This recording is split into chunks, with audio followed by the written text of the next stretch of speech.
Clearly a domestic divide here in the United States on whether the deal was the right move for America's interests. U.S. lawmakers spent the week trying to pass 3 measures to roll back the deal. One of them, blocking the purchase of Iran's heavy water, actually passed one congressional body.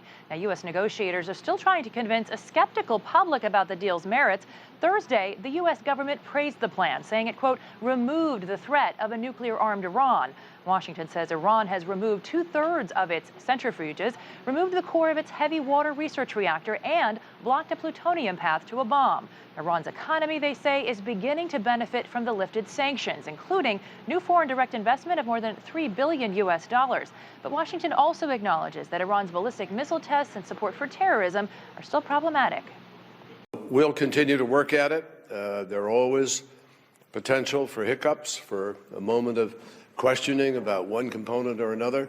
But fundamentally, I think the world can take pride in the fact that this multilateral, complicated negotiation has produced a result which makes the region less volatile and makes the world itself safer in terms of nuclear proliferation.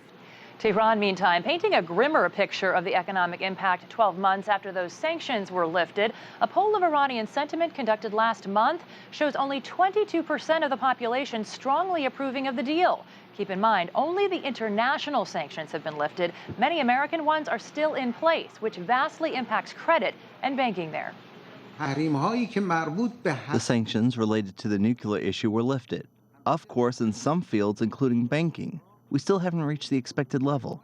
And one day the P5+1 decides to give up its commitment. We will still remain faithful to our promises. European businesses have benefited far more than American ones because of U.S. banking restrictions and export controls. Efforts by airplane manufacturers Boeing and Airbus have both struggled, though, to complete the sales of hundreds of new planes to Iran because of that. Jessica Stone, CCTV, Washington.